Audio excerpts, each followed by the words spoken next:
नमस्कार मेरे दोस्तों, मेरे साथियों, मेरे छोटे भाइयों बहनों, IAS RAS विद आरजे में आपका स्वागत है, हार्दिक अभिनंदन है। तो मित्रों, हम आपके सामने फिर से लेकर आ चुके हैं राजस्थान सुजस का ये बुलेटिन। बहुत इम्पोर्टेंट है आपके एग्ज़ाम के लिए। तो मित्रों, हम 25 जुलाई तक कर चुके हैं, 26, 27, 28 का आज करेंगे, ठीक है। और ये बीच में जो गैप लग रहे हैं वो इसीलिए नहीं लग रहे कि हमने वो डेडिकेशन छोड़ दिया है आप लोगों के लिए सुजस लाने का। एक्चुअली क्या है कि अपन लोग क्या कर रहे हैं, दूसरा काम भी करें। दूसरे काम का मतलब ये है मित्रों, देखो यही टाइम होता है रात में 10 बजे से 12 बजे तक का, ये 2-2.5 घंटे होते हैं, इसी में सारा काम करना होता है अपन को। तो या तो अपन रेगुलर बेस पे सुजस को रख लें, या फिर जो आपका नेशनल इंटरनेशनल एस्पेक्ट वगैरह हैं वो भी क्लियर करने हैं। तो अभी एक और पार्ट आने वाला है आपके साइंस एंड टेक का, पार्ट सेकंड, जो जुलाई तक का एकदम कंप्लीट हो जाएगा आपका साइंस एंड टेक, जनवरी से लेकर जुलाई तक। इसी तरह से एक और पार्ट आएगा आपका इकोलॉजी इन्वायरमेंट का, फिर उसके बाद अपन नेशनल एस्पेक्ट लेंगे, ठीक है मित्रों। और जब आपका एग्ज़ाम आएगा तो एग्ज़ाम के जैसे ही क्लोज आएंगे तो खेल एक ही वीडियो में सारे के सारे खेल के बारे में भी आपको बता देंगे। तो इससे क्या होगा, आपके एग्ज़ाम में आपको बहुत सहूलियत मिलेगी। तो मित्रों, यदि इसको आप PDF चाहिए, आपको PDF चाहिए तो आप हमारा टेलीग्राम चैनल ज्वाइन कर सकते हैं। टेलीग्राम चैनल का नाम है मेरे मित्रों IAS RAS विद RJ, ठीक है। इस टेलीग्राम चैनल को जाके आप ज्वाइन कर लें, आपको डेफिनेटली बहुत फ़ायदा होगा। और इस चैनल पर हम पर डे सुबह ही सुबह जो आपको टारगेट कंप्लीट करने होते हैं, पर डे टारगेट के नाम से डालता हूँ मैं। इससे RAS वाले बच्चों के लिए विशेषतर डालता हूँ क्योंकि उन्हीं का एग्ज़ाम आने वाला है। बाकी तो अभी नोटिफिकेशन का ही नहीं पता बहुत सारे एग्ज़ाम्स का। तो मित्रों, बहुत ज़्यादा समय आपका मैं नहीं लूँगा, नहीं ख़राब करूँगा, सीधा आता हूँ न्यूज़ आर्टिकल के डिस्कशन पर। तो मेरे मित्रों देखो, क्या है कि सामाजिक न्याय एवं अधिकारिता मंत्री हैं हमारी अनुजा निगम। उन्होंने एक पोर्टल का शुभारंभ किया है। पोर्टल वोर्टल तो क्या है, बस नाम का पोर्टल है, मतलब पोर्टल का कोई विशेष नाम नहीं दिया गया है इसमें, बस यही है कि ऋण आवेदन पोर्टल, बस इसका नाम क्या है, ऋण आवेदन पोर्टल है, और बाकी कोई विशेष नाम नहीं दिया गया है इसका। तो देखो दोस्तों, क्या है, राजस्थान में अनुसूचित जाति और जनजाति के उद्यमियों को ऋण लेने के लिए सरकारी कर्मियों की गारंटी की आवश्यकता नहीं होगी। पहले तो मेरी बात गवर्नमेंट से एक सीधा सीधा सवाल ये है कि सिर्फ अनुसूचित जाति या जनजाति के ही उद्यमी क्यों? और क्या उद्यमी ईमानदार नहीं है वो भाग जाएंगे? उनके लिए भी कर देते, इसमें तो कोई दिक्कत आने वाली ही नहीं थी कि भाई सरकारी कार्मिकों की गारंटी की आवश्यकता नहीं है। ना तो SC को, ना ST को, ना OBC को, ना MBC को, ना जनरल को, ना EWS को, किसी को नहीं है, आप ऋण ले सकते हो, ठीक है। तो इसमें कोई दिक्कत नहीं आने वाली थी। ना समानता के जो स्पेशल प्रोविज़न हो सकते, जो फ़ायदा देते हैं, वो भी कोई दिक्कत नहीं आने वाली उसमें। तो इस तरह के काम तो गवर्नमेंट को निष्पक्ष रूप से कर देने चाहिए, ठीक है। तो जयपुर में राजस्थान अनुसूचित जाति एवं जनजाति वित्त एवं विकास सहकारी निगम लिमिटेड, जिसका नाम है अनुजा निगम, ठीक है मित्रों, के ऋण आवेदन के लिए पोर्टल के शुभारंभ के अवसर पर यह जानकारी दी गई। मतलब अनुजा निगम जो है उसके पोर्टल के लिए क्या कर दिया गया, जो अनुजा निगम है उसमें ऋण आवेदन के लिए पोर्टल का शुभारंभ कर दिया गया, ठीक है दोस्तों। तो उद्यमियों को वित्त वर्ष 2023-24 के दौरान ऋण के लिए ऑनलाइन आवेदन इस पोर्टल के माध्यम से ही करना होगा। अनुजा निगम के द्वारा ज़रूरतमंद उद्यमियों को 50,000 रुपये से लेकर 10 लाख रुपये तक का ऋण प्रदान किया जाएगा, ठीक है मेरे मित्रों। ओके, तो उद्यम ऋण के लिए गारंटी की अब ज़रूरत नहीं है, सामाजिक न्याय एवं अधिकारिता मंत्री ने कहा है, ठीक है, कि अनुजा निगम का जो पोर्टल है उसका शुभारंभ कर दिया गया है, ठीक है मेरे मित्रों। छोटी सी बात थी, बहुत छोटी सी इन्फॉर्मेशन थी, इसके अलावा कुछ था नहीं इस इन्फॉर्मेशन के अंदर। अब चलते हैं अपन थोड़ा सा और आगे। देखो, राजस्थान में 3 नए कन्या महाविद्यालय खुलने वाले हैं। कम इम्पोर्टेंट है लेकिन जानकारी के लिए रख ही लो आप अपने तर्कस में एक और तीर। दोस्तों, ये राज्य सरकार क्या है, 3 जिलों में नए राजकीय कन्या महाविद्यालय खोलने वाली है। उदयपुर के सलूम्बर में, जयपुर के सांभर में, और चित्तौड़गढ़ के कपासन में। 3 चीज़ें याद रख लेना, इसके अलावा कोई चीज़ नहीं है एग्जाम के लिए, ठीक है मित्रों। अब आगे तो बाकी तो कौन कौन से पद सृजित होंगे, ये सारी नाटक नौटंकी है नीचे, और कुछ नहीं है। चलो अपन चलते हैं थोड़ा सा और आगे। आपके एग्जाम की दृष्टि से जो चीज़ इंपॉर्टेंट होगी उसकी अपन चर्चा कर लेंगे। देखो मित्रों, ये पूरा का पूरा हाईलाइटेड एरिया है, प्रीलिम्स मेंस इंटरव्यू तीनों की दृष्टि से बहुत इंपॉर्टेंट है। देखो, प्रदेश में अवंतीबाई लोधी और तेली जो घाणी विकास बोर्ड है उसका गठन किया गया है, ठीक है। देखो, गठन पहली बार किया गया है तो सुजस से बेहतर जानकारी कहीं दूसरे पोर्शन पर इसको नहीं मिल सकती, अपन को दूसरी साइड पर नहीं मिल सकती है। देखो मेरे मित्रों, 2 अलग अलग रंग में है हाईलाइट, एक पीला है, एक पिंक कलर टाइप जा रहा है, तो हम देख लेते हैं पहले अवंतीबाई लोधा। तो राजस्थान सरकार ने क्या किया है, पिछड़े वर्गों के उत्थान के लिए निरंतर कार्य कर रही है। ठीक है, इसी क्रम में लोधी समाज जो है उसकी स्थिति का सर्वेक्षण करने के लिए, मूलभूत सुविधाएं उपलब्ध करवाने के लिए, पिछड़ेपन को दूर करने के लिए और सुझाव देने के लिए क्या है, राजस्थान राज्य अवंतीबाई लोधा बोर्ड का गठन किया गया है। किसका गठन किया गया है? राजस्थान राज्य अवंतीबाई लोधा बोर्ड का गठन किया गया है। ठीक है मेरे मित्रों, तो लोधा समाज के कल्याण के लिए इस बोर्ड के गठन का निश्चय किया। इस बोर्ड में वर्तमान में विभिन्न योजनाएं के बारे में विभिन्न विभागों से समन्वय कर सुझाव और नई योजनाएं प्रस्तावित की जाएंगी। समाज के शैक्षिक एवं आर्थिक उन्नयन और रोजगार को बढ़ावा देने के लिए अहम सुझाव देना होगा। भाई साहब, आधी रात पे पता नहीं लोग कहाँ जाते हैं बाइक चालू कर करके, दिन में काम कर लो अपना यार। ठीक है, तो बोर्ड के अंदर क्या होगा मित्रों, एक अध्यक्ष होगा, उपाध्यक्ष होगा और 3 गैर सरकारी सदस्य होंगे। ठीक है, उद्योग, स्कूल शिक्षा, संस्कृत शिक्षा, श्रम, सामाजिक न्याय एवं अधिकारिता, ग्रामीण विकास एवं पंचायती राज विभाग के प्रतिनिधि बोर्ड में सरकारी सदस्यों के रूप में होंगे। ठीक है मित्रों, 3 हैं गैर सरकारी, बाकी सारे सरकारी हैं। एक अध्यक्ष और एक उपाध्यक्ष। सरकारी कौन कौन से होंगे? उद्योग, स्कूल शिक्षा, संस्कृत शिक्षा, श्रम, सामाजिक न्याय एवं अधिकारिता, ग्रामीण विकास एवं पंचायती राज विभाग के जो प्रतिनिधि हैं वो इस बोर्ड में सरकारी सदस्य के रूप में होंगे। विभाग, बोर्ड का प्रशासनिक विभाग कौन सा होगा? जो इसकी नोडल एजेंसी होगी, जो इसके प्रशासन को देखेगा, वो होगा सामाजिक न्याय एवं अधिकारिता विभाग। ठीक है दोस्तों, इस विभाग के उप निदेशक स्तर के अधिकारी बोर्ड में सचिव का कार्य करेंगे। प्रबंध निदेशक राजस्थान राज्य पिछड़ा अन्य पिछड़ा वर्ग वित्त एवं विकास सहकारी निगम लिमिटेड के प्रतिनिधि बोर्ड के विशेष आमंत्रित सदस्य के रूप में शामिल होंगे। कंप्लीट जानकारी है बोर्ड की संरचना, बोर्ड क्या करेगा। ठीक है, दोनों ही चीज़ों के बारे में पता है, लग गया होगा आपको मेरे मित्रों। तो अवंतीबाई लोधा बोर्ड क्या है? तो लोधा समाज के संपूर्ण सर्वांगीण विकास के लिए एक संस्थान का गठन कर दिया गया है। सीधी सीधी बात यह है, उस संस्थान का, उस बोर्ड का नाम रख दिया गया है अवंतीबाई लोधा बोर्ड। ठीक है, इसका संगठन क्या रहने वाला है? तो एक अध्यक्ष होगा, उपाध्यक्ष होगा, 3 गैर सरकारी सदस्य होंगे, बाकी सरकारी सदस्य होंगे। ठीक है, इसका नोडल विभाग कौन सा होगा? जो इसका प्रशासनिक को संभालेगा, इसका प्रशासनिक विभाग भी कह सकते हैं अपन, तो सामाजिक न्याय एवं अधिकारिता विभाग। ठीक है, और मित्रों इसके जो प्रबंध निदेशक, इसमें जो विशेष रूप से एक सदस्य आमंत्रित किया जाएगा, वो कौन किया जाएगा? तो प्रबंध निदेशक राजस्थान राज्य अन्य पिछड़ा वर्ग वित्त एवं विकास सहकारी निगम लिमिटेड के प्रतिनिधि को विशेष रूप से आमंत्रित किया जाएगा। ये सारी संरचना हो गई, पूरी की पूरी जानकारी आपको दे रखी है इसके अंदर, पूरी की पूरी जानकारी इसने आपको दे दी। इसके PDF की फॉर्म में मैं आपको दे दूंगा, बाकी समझ में आपके आ ही गया होगा, ऐसी उम्मीद कर सकता हूँ मैं। बहुत कोई रॉकेट साइंस नहीं था, ठीक है, समझाने लायक कुछ था भी नहीं उसमें। तो तेलीघाड़ी विकास बोर्ड गठित हुआ है। ठीक है दोस्तों, तो राज्य सरकार द्वारा तेली समुदाय के सर्वांगीण विकास के लिए, उधर लोधी समाज के लिए था, इधर तेली समाज के लिए। अंतर इतना सा है, बाकी सारी चीज़ें सेम है लगभग। ठीक है, संरचना में थोड़ा सा अंतर है, लेकिन वही चीज़ है। एक बोर्ड का गठन है, बोर्ड में कुछ सदस्य हैं, सरकारी भी हैं, गैर सरकारी भी हैं, अध्यक्ष भी, उपाध्यक्ष भी हैं, कुछ आमंत्रित भी किए जाएंगे।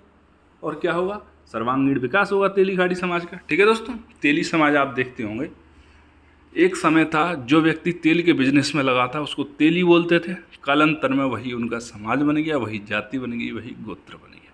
ठीक है, तो राज्य सरकार द्वारा तेली समुदाय के सामाजिक, शैक्षणिक एवं आर्थिक उन्नति के लिए राजस्थान राज्य तेलीघाड़ी विकास बोर्ड का गठन किया गया है। ठीक है दोस्तों, श्री गहलोत जी ने इसको मंजूरी दे दी है। इसके बाद सामाजिक न्याय एवं अधिकारिता विभाग द्वारा इस बोर्ड के गठन का आदेश जारी कर दिया गया है। ठीक है, यह बोर्ड समुदाय के उत्थान में नई योजनाएं बनाकर समस्याओं की पहचान करके सुझाव राज्य सरकार को प्रस्तुत करेगा। तेलीघाड़ी के संरक्षण एवं संवर्धन के साथ युवाओं को कौशल विकास प्रशिक्षण, उद्यमिता संवर्धन, रोजगार एवं स्वरोजगार के अवसरों को बढ़ावा दिया जाएगा। बोर्ड संबंधित बजट घोषणाओं के क्रियान्वयन की समीक्षा भी करेगा। भाई समीक्षा तो क्या ही करेगा। देखो दोस्तों, जब इस तरह के बोर्ड होते हैं वो गवर्नमेंट की मर्जी से गठित होते हैं। अब ये बोर्ड क्या समीक्षा कर लेगा? इसके जो सदस्य हैं वो सरकारी सदस्य, मतलब सरकार की मर्जी वाले सदस्य हैं। जो सरकार की मर्जी वाले सदस्य हैं वो तो बोलेंगे भैया सरकार के ने हमारी जो योजनाएं चलाई थी हमारे लिए, उनका बेहतरीन क्रियान्वयन किया। बस यही सारी बातें हैं। देश के अन्य राज्यों में उपयोगी अनुभवों की जानकारी को साझा करेगा। ठीक है, विभिन्न विभागों के प्रशिक्षण कार्यक्रमों के भौतिक एवं वित्तीय लक्ष्यों की मॉनिटरी सहित अन्य कार्य भी करेगा ये। प्रशासनिक विभाग कौशल नियोजन उद्यमिता होगा। ठीक है, कौन सा होगा प्रशासनिक विभाग इसका? कौशल नियोजन एवं उद्यमिता विभाग। इस विभाग के संयुक्त निदेशक स्तरीय अधिकारी बोर्ड के सचिव के रूप में कार्य करेंगे। बोर्ड में अध्यक्ष, उपाध्यक्ष तथा 3 सदस्य सहित कुछ 5 गैर सरकारी सदस्य होंगे। ठीक है, विभिन्न विभागों के प्रतिनिधि बोर्ड में सरकारी सदस्य और विशेष आमंत्रित सदस्य के रूप में शामिल होंगे। तो 2 बोर्डों का गठन किया गया है, अवंतीबाई लोधा, लोधा समाज के लिए, और तेली घाणी विकास बोर्ड, तेली समाज के विकास के लिए। बाकी सारी चीज़ें बहुत ज़्यादा कोई रॉकेटरी साइंस तो था नहीं इसके अंदर समझने में, छोटी छोटी बातें थी, कुछ सदस्य थे, कुछ संगठन हुआ, कुछ उद्देश्य थे जिनको वो पूरा कर लेंगे। ठीक है मित्रों, चलो तो अब चलते हैं अपन थोड़ा सा और आगे। ओके, देखो दोस्तों, 3 उपखंड, 27 तहसील और उप तहसीलों का गठन होगा। आपके मतलब की कोई बात नहीं है, आपको कोई मतलब नहीं है इन चीज़ों से। इधर देखो 1 लाख रुपए का पुरस्कार जीत लिया है, अपन लोग 1-1 लाख रुपए कोचिंगों में देते फिर रहे हैं, ये लोग पुरस्कार जीत रहे हैं, हमसे अच्छे तो यही हैं। ठीक है, आंटी जी गुलाबो देवी जी भी जीत गई, वाह भैया, आंटी जी भी पीछे नहीं है। ठीक है दोस्तों, चलो देखो मेरे मित्रों, टोबैको फ्री यूथ कैंपेन, बस ये अपने लिए और इम्पोर्टेंट है इसके अंदर, बाकी तो कोई दूसरी चीज़ थी नहीं, मैंने देख लिया सारा का सारा।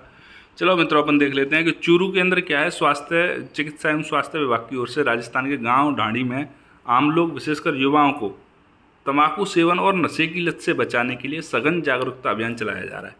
भाई नशे की लागत, तंबाकू छोड़ो, कई लोग सिगरेट को सुट्टा बोलते हैं सिगरेट के धुएं का छल्ला बना के। भाई वो सिगरेट के धुएं का छल्ला ना बनना, एक छल्ला तैयार कर लो तुम्हारे फेफड़ों में डालने के लिए, तो वो कुछ नहीं है मेरे भाई। नशे से दूर रहो, तंबाकू से दूर रहो, दारू सिगरेट शराब से दूर रहो। नशा करना है तो सफलता का करो, नशा करना है तो मेहनत का करो। ठीक है दोस्तों, तो तंबाकू फ्री कैंपेन है, तंबाकू को फ्री करने के लिए जागरूकता का अभियान चलाया जा रहा है। किसके द्वारा? चिकित्सा स्वास्थ्य विभाग की ओर से चलाया जा रहा है। बाकी ये भी आपके एग्जाम में नहीं पूछेगा, ये मुझे भी पता है, लेकिन आ गया तो बता दूँ तो हम क्या करूँ। ठीक है दोस्तों, तो इधर मेगा जॉब फेयर, बस इसके बारे में एक ही चीज़ इंपॉर्टेंट है मेगा जॉब फेयर के बारे में, किस के द्वारा, किस विभाग के द्वारा इस जो मेगा जॉब फेयर है उसका आयोजन किया जाता है। मैंने कई बार बताया, कमेंट सेक्शन में बता देना दोस्तों। ठीक है, कौशल विकास एवं उद्यमिता विभाग, फिर मैंने फिर से बता दिया, आप फिर से एक बार लिख देना इसको, आपकी समझ में आ जाए। तो इधर काउंसलिंग हो रही है, डायल फ्यूचर। डायल फ्यूचर कुछ नहीं है भैया, जिन बच्चों ने 12वीं परीक्षा 10वीं क्लास पास की है उनको कौन सी सब्जेक्ट लेनी है, उसके लिए एक टीचर का गठन कर दिया है। ठीक है, उसको डायल फ्यूचर के नाम से जाना गया है इस कार्यक्रम को, और कुछ नहीं, एक हेल्प डेस्क है, इसको भी कम से कम 10-12 बार बता चुका हूँ मैं। ठीक है, बार बार कोई चीज़ बताने से भी दिक्कत होती है, कोई मतलब नहीं है उस चीज़ का। तो मेरे मित्रों, 25 जुलाई जो कि हम 26 जुलाई के नाम से कर रहे हैं, 26 जुलाई का हो चुका है समाप्त। अब चलते हैं अपन 27 जुलाई की तरफ। ठीक है मेरे मित्रों, तो मेरे मित्रों स्वागत है आपका 27 जुलाई के इस जस्ट बुलेटिन में। ठीक है, तो मेरे दोस्तों इस वाले के अंदर बहुत सारी न्यूज़ें आई हैं, बहुत इंपॉर्टेंट है आपके एग्ज़ाम के लिए, पूरा का पूरा रंगा पड़ा है, रचा पड़ा है। तो अपन कोने से ही उठा लेते हैं। तो एक और बोर्ड, अभी आपने 2 बोर्ड देखे थे, कौन कौन सा बोर्ड देखा था? तेली घाणी देखा था, और कौन सा देखा था? लोधा समाज के लिए अवंतीबाई लोधा देखा था, और इधर राजस्थान राज्य अहिल्याबाई होलकर बोर्ड का भी गठन हो चुका है। ठीक है, इतने बोर्डों का गठन हो रहा है, इतने कानून नियम लेकर आए जा रहे हैं कि इनको अगर शुरू से लाया जाता तो कुछ फ़ायदा भी होता।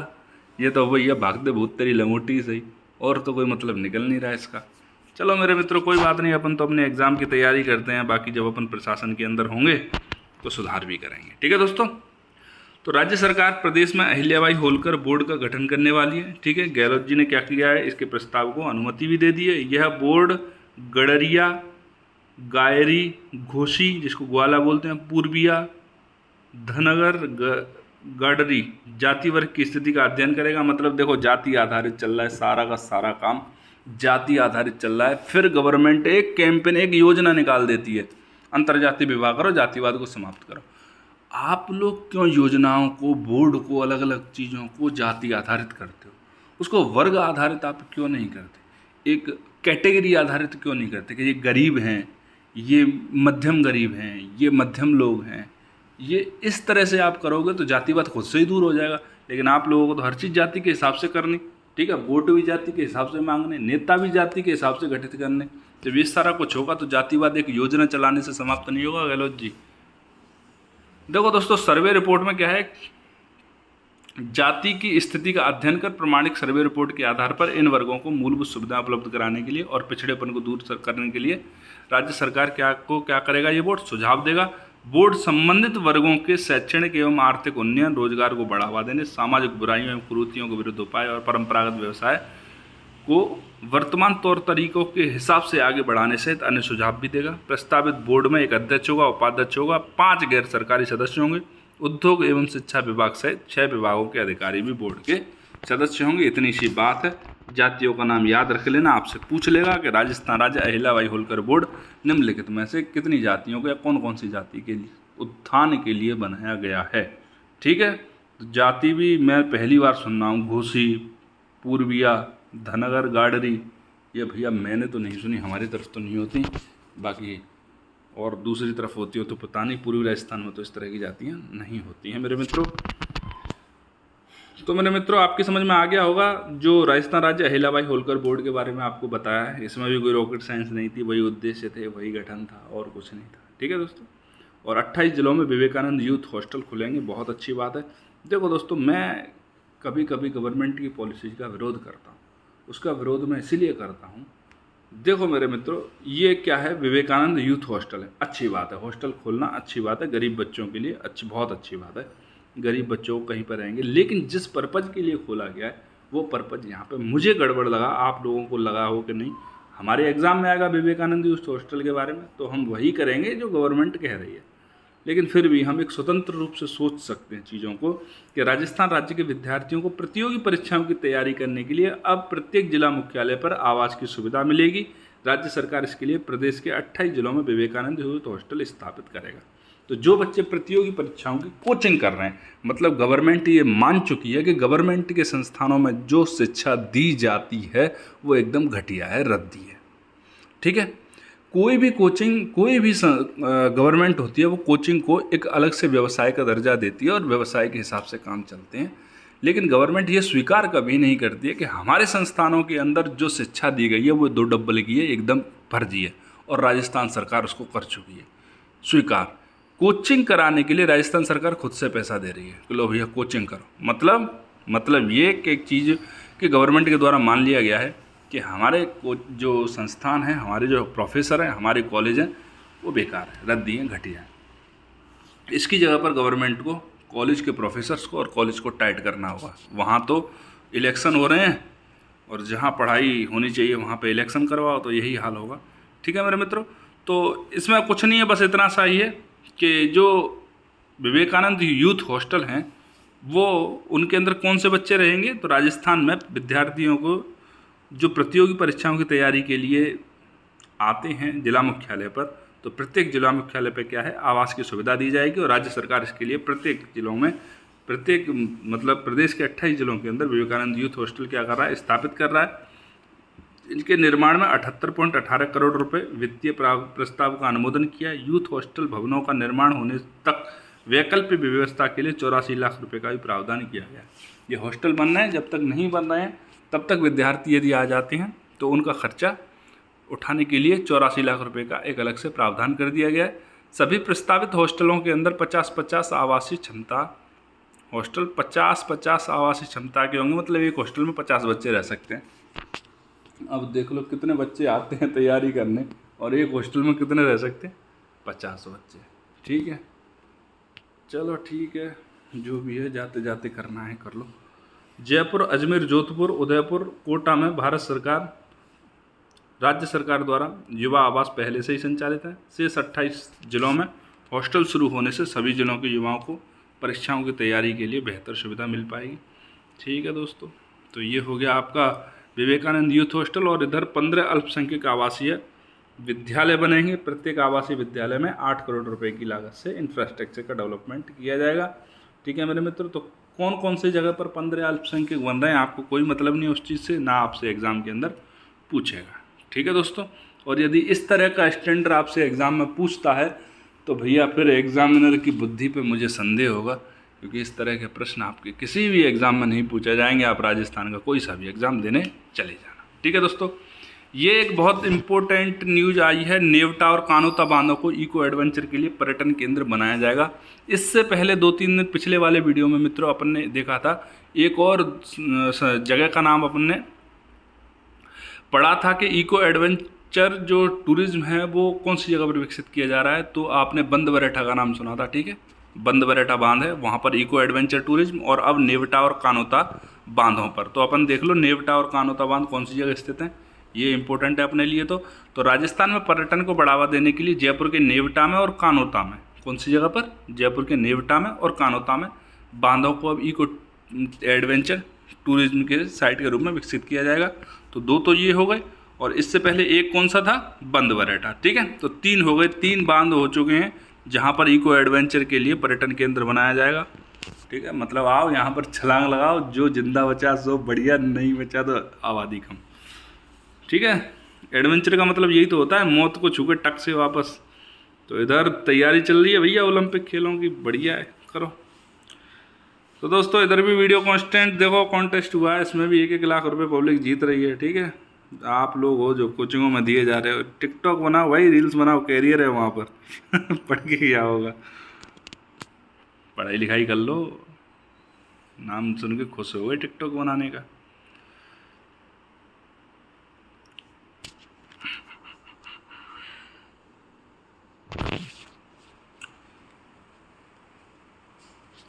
तो इधर दोस्तों एक टर्म आई है, सड़क सुरक्षा अग्रदूत। क्या है सड़क सुरक्षा अग्रदूत? तो राज्य सरकार के परिवहन एवं सड़क सुरक्षा विभाग ने ग्रामीण क्षेत्रों में आम लोगों को सड़क सुरक्षा के प्रति जागरूक बनाने के लिए एक अभियान चलाया सॉरी। इसी क्रम में चित्तौड़गढ़ जिला प्रशासन एवं पुलिस के ने बुधवार को पंचायत राज विभाग के साथ मिलकर निम्माहेड़ा क्षेत्र की 37 ग्राम पंचायतों को 1850 सड़क सुरक्षा अग्रदूतों ने सड़क सुरक्षा का संकल्प लिया है, ठीक है दोस्तों। इसमें कुछ नहीं है संकल्प में, यही है 2 पहिया वाहन चलाएंगे तो हेलमेट लगाएंगे, इतना सा संकल्प है, बाकी और कुछ नहीं, ठीक है। आपसे ये भी नहीं पूछा जाएगा।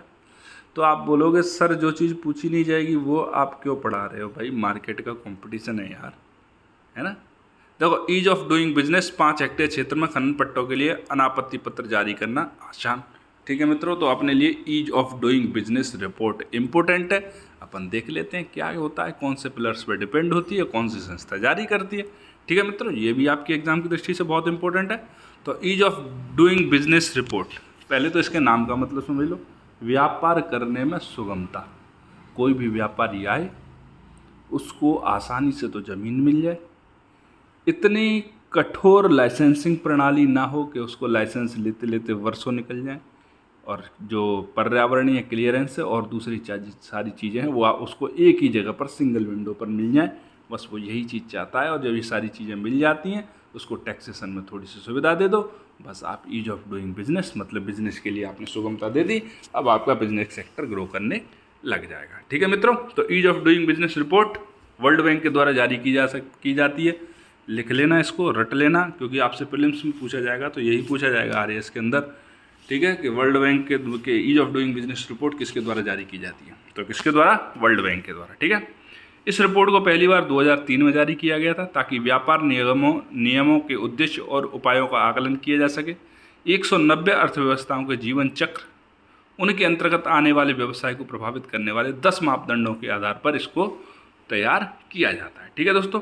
तो इस रिपोर्ट के मानकों में व्यवसाय शुरू करना, निर्माण का परमिट, विद्युत उपलब्धता, संपत्ति का पंजीकरण, ऋण उपलब्धता, अल्पसंख्यक निवेशकों की सुरक्षा, करों का भुगतान, सीमा पार व्यापार, अनुबंध प्रवर्तन और दिवाला समाधान। दिवाला का मतलब होता है जो पैसा लेके लोग भाग जाते हैं, उसका समाधान कर दो, ठीक है।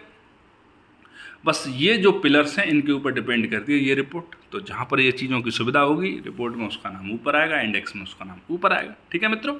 यह डिस्टेंस टू फ्रंटियर स्कोर के आधार पर देशों को रैंकिंग प्रदान करता है, जो वैश्विक सर्वोत्तम प्रथाओं के संबंध में अर्थव्यवस्थाओं के बीच में अंतर को उजागर करता है। अर्थव्यवस्थाओं के बीच में अंतर को उजागर करने का सीधा सीधा मतलब है, आपने देखा होगा पहले बहुत सारी कंपनियां भारत में लगने के लिए आती थी लेकिन चली जाती थी चाइना। तो ये क्या है, अर्थव्यवस्था का डिफरेंस है कि कौन सी अर्थव्यवस्था आपको ज़्यादा सुगमता देगी, ज़्यादा लाभ कमाने के अवसर देगी। तो चाइना दे रहा था तो लोग चाइना जा रहे थे, अब चाइना की जगह पर लोग भारत की तरफ कंपनियों का झुकाव थोड़ा सा बढ़ गया है, क्योंकि बहुत ज़्यादा सुविधाएं दी जा रही हैं निवेशकों को, जो भारत में आएंगे उनको बहुत ज़्यादा लाभ प्रदान किया जा रहा है। ठीक है मेरे मित्रों। और एक और बात बता दूं मैं आपको ईज ऑफ डूइंग बिजनेस के साथ साथ, कि जब तक किसी देश का बिजनेस सर्वोत्तम नहीं होगा वो देश सर्वोत्तम कभी नहीं हो सकता। इसीलिए यदि राजनेता अंबानी अडानी को गालियां दें तो हो सकता है अंबानी अडानी थोड़ा सा लाभ ज़्यादा कमा रहे हों, कुछ चीज़ों में नाजायज़ लाभ भी कमा रहे हों, लेकिन दोस्तों रहेगा तो अपने देश के अंदर ही ना पैसा। ठीक है, तो दूसरी कंपनियों को पैसा देकर दूसरे देश को माला माल करने से अच्छा है कि अपना ही कोई भाई माला माल हो जाए। ठीक है मेरे मित्रों। तो मित्रों अपन चलते हैं थोड़ा सा और आगे। तो इधर देखो दोस्तों, इंदिरा गांधी शहरी क्रेडिट कार्ड योजना के अंतर्गत क्या किया गया है, एक शिविर लगाया गया है। उस शिविर में क्या किया है कि हेरिटेज निगम में 50,000 रुपये तक का ब्याज मुक्त ऋण उपलब्ध करवाया गया है। तो जयपुर शहर के हेरिटेज निगम क्षेत्र में रहने वाले स्ट्रीट वेंडर्स का सीधा सीधा मतलब होता है रेड़ी पटरी वाले, जो लोग रेड़ी वगैरह लगाते हैं, और बहुत सारी चीज़ों की रेड़ियाँ होती हैं, पानी पतासी की रेडी होती है, मतलब रेडी पटरी वाले लोग हैं। उनको क्या है, अगर मुफ्त ब्याज चाहिए, वो ऋण चाहिए, अब पता लगा ऋण पे आपने ब्याज ठोक दिया, वो बेचारा ऋण चुकाएगा कि उसकी ब्याज भरेगा। तो मेरे मित्रों, यहाँ पर क्या है, 50,000 रुपये तक का ब्याज मुक्त ऋण देने के लिए एक मौका उपलब्ध करवाया है। ठीक है, तो इंदिरा गांधी शहरी क्रेडिट कार्ड योजना के तहत ऋण वितरण के लिए निगम क्षेत्र में 29 जुलाई तक शिविर लगाया जा रहा है। तो जिसको चाहिए ऋण चले जाना। अब आप बोलोगे सर हम रेडी पटरी वाले थोड़ी हैं। अरे नहीं पढ़ोगे तो भविष्य में यही काम करना पड़ेगा, तो पढ़ाई लिखाई ढंग से करो। ठीक है, तो दोस्तों जयपुर में क्या है, नगर निगम के मुख्यालय पर यह शिविर आयोजित किया गया। इस शिविर के अंदर 60 वर्ष से कम आयु वाले कार्ड धारक इस योजना के लिए पात्र हैं। उम्र आपकी 60 वर्ष से कम होनी चाहिए। कोई भाई मेरा 60 वर्ष से अधिक का तो नहीं है जो क्लास ले रहा हो चलो ठीक है, नहीं है, समझ गया मैं, सारे आ रही है स्वाब। शिविर में क्या होगा, आधार card, Jan Aadhaar card, pan card, passbook इत्यादि के आधार पर जो आप जाओ और इत्यादि डॉक्यूमेंट आपके पास हैं तो आपका रजिस्ट्रेशन हो जाएगा और आपको क्या मिलेगा, योजना का लाभ मिल जाएगा। योजना के तहत पात्र व्यक्तियों को ब्याज मुक्त loan state bank of India के जरिए दिलाया जाएगा। इस टर्म को आप याद रखना, बहुत बढ़िया से याद रखना, गांठ बांध के जेब में डाल लेना। ठीक है, कि इंदिरा गांधी शहरी क्रेडिट कार्ड योजना के तहत जो हेरिटेज निगम में ब्याज मुक्त ऋण प्रदान किया जा रहा है वो किस बैंक के द्वारा दिया जा रहा है। तो लोन किसके द्वारा दिया जाएगा, स्टेट बैंक ऑफ इंडिया। आप लोन लेना है तो स्टेट बैंक ऑफ इंडिया से ही लेना होगा। वेंडर को इसके लिए कोई गारंटी देने की भी ज़रूरत नहीं है, ब्याज ही नहीं गारंटी भी देने की ज़रूरत नहीं।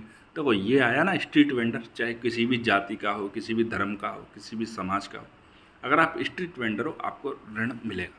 तो उसी तरह से मैं बात कर रहा था कि जाति आधारित चीज़ें ना होकर व्यक्ति के समाज में उसकी आर्थिक स्थिति आधारित होनी चाहिए। अब वैसे भी जाति आधारित यदि आप ज़्यादा करोगे तो समाज के अंदर जहर घोलोगे, उससे ज़्यादा कुछ नहीं करोगे। ठीक है, गवर्नमेंट की तरफ से देखो वो रिजर्वेशन वगैरह है, वो एक अलग चीज़ है, वो समय की मांग भी है और राजनीति भी है। भैया देखो मैं तो एक तरफ अब क्या बोलूँ उसके बारे में, तो गवर्नमेंट के बारे में बोल सकते हैं, बाकी समाज की चीज़ों को जो कि सेंसिटिव हों उनको टच नहीं कर सकते। ठीक है दोस्तों, तो मोनिटोरियम अवधि 3 माह है और ऋण प्राप्ति के चौथे माह से आपको 18 मासिक किस्तों के अंदर ऋण का भुगतान करना होगा। यही सारी चीज़ें हैं और कुछ नहीं है इसके अंदर।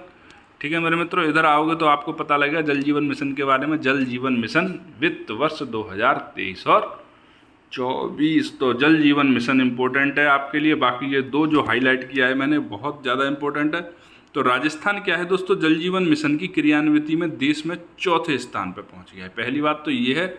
और जल जीवन मिशन के तहत खर्चा जो किया है राजस्थान ने वो देश में दूसरे स्थान पर सर्वाधिक किया है। अब आप बोलोगे सर पहुंचा चौथे स्थान पर, खर्चा दूसरा सबसे ज़्यादा। देखो राजस्थान के अंदर क्या है, बहुत ज़्यादा विषम परिस्थितियां हैं।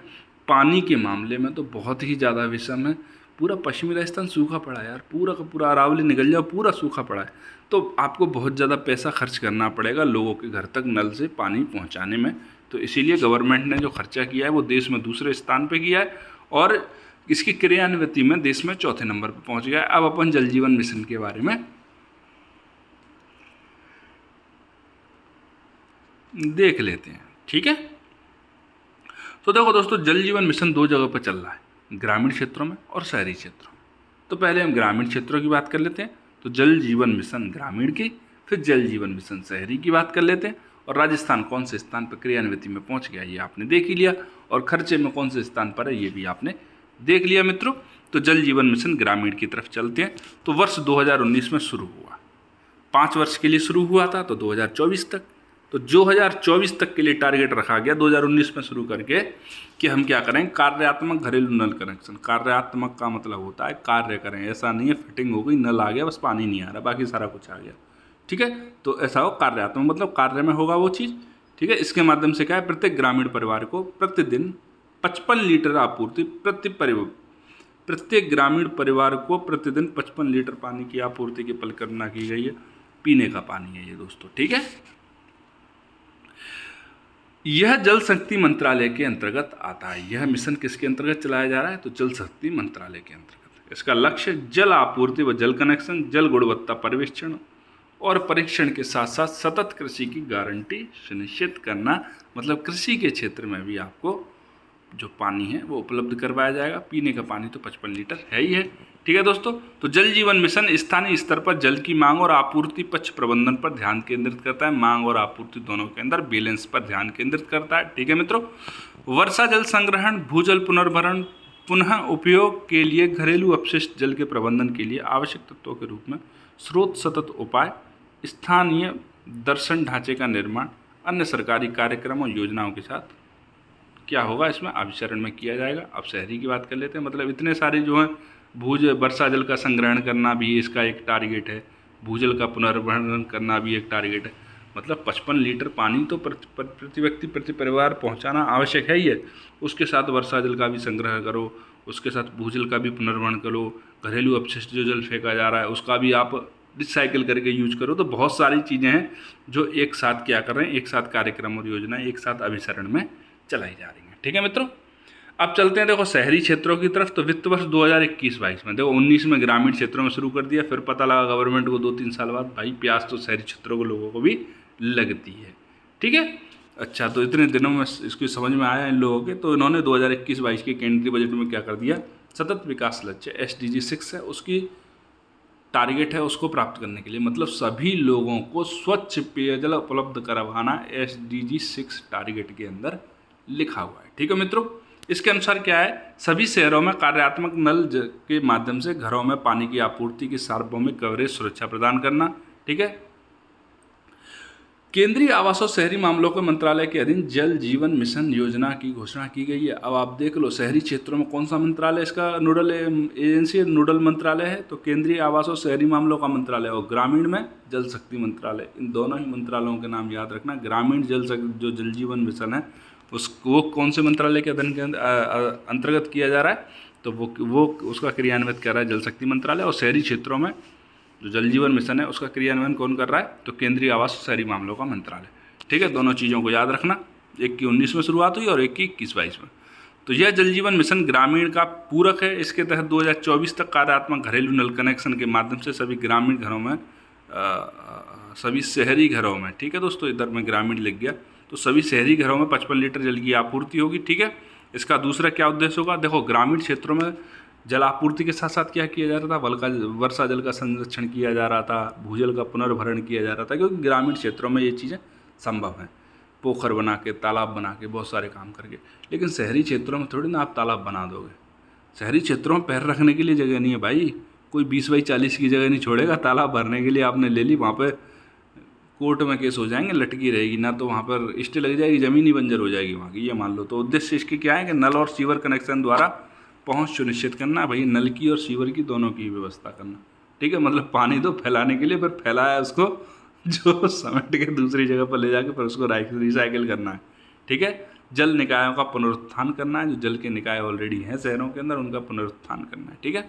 और चक्री जल अर्थव्यवस्था की स्थापना। चक्री जल अर्थव्यवस्था का मतलब ये है कि जो चीज़ वेस्टेज गई है, जो वेस्टेज वाटर है, उसकी रिसाइकलिंग करके दोबारा से यूज के लिए पहुंचा देना, यूज करके उसको फिर से वेस्टेज वाटर बना देना, फिर वेस्टेज वाटर को फिर से रिसाइकिल कर देना, रिसाइकिल करके फिर से वेस्टेज बना देना, ये सारे काम किए जाएंगे, ठीक है। चक्र जल अर्थव्यवस्था होती है ये। इसका फंडिंग पैटर्न क्या रहेगी, पैसा इसको कैसे कैसे दिया जाएगा मित्रों, तो हिमालयी जो राज्य हैं, हिमालय के आते हैं, और पूर्वोत्तर के जो राज्य हैं वहाँ पर केंद्र सरकार 90% देगी और 10% राज्य सरकार देंगे। अन्य जो मैदानी क्षेत्र के राज्य हैं उनमें 50-50% है, राज्य सरकार 50%, केंद्र सरकार 50%, और केंद्र शासित प्रदेशों के मामले में 100% योगदान केंद्र सरकार का ही रहने वाला है। तो मेरे मित्रों 26 और 27 तारीख का हमने न्यूज़ आर्टिकल का डिस्कशन किया है, आज सुजस बुलेटिन का डिस्कशन किया है। मैं सोच रहा था 28 का भी और कर दूं, लेकिन वीडियो बहुत बड़ा हो जाएगा, इसीलिए 28 और 29 का 2 दिन का कर देंगे, ठीक है। तो मैं दो सुजस लेके आया करूँगा, 3 लंबा हो जाता है, आप लोगों के लिए बोरिंग हो जाएगा। तो मैं 2 सुजस का डेली से ऐसे ही डिस्कशन कर दूंगा। डेली नहीं होगा तो 1 दिन 2 दिन बीच में रुक के 2 एक साथ लेके आया करूँगा, ठीक है, जिससे आपका सुजस भी चलता रहेगा और जो नेशनल और इंटरनेशनल एस्पेक्ट में करंट अफेयर जो मैं तैयार कर रहा हूँ वो भी आपका समय से तैयार हो जाए, ठीक है। कोई चीज़ समय से पहुँच जाती है तो ज़्यादा फायदेमंद होती है। तो मेरे मित्रों यदि आपको वीडियो अच्छा लगा हो तो चैनल को लाइक शेयर सब्सक्राइब कर देना। यहाँ पर होता है आपका न्यूज़ आर्टिकल डिस्कशन समाप्त। अब मिलते हैं आपसे नए वीडियो में, तब तक के लिए जय हिंद जय भारत।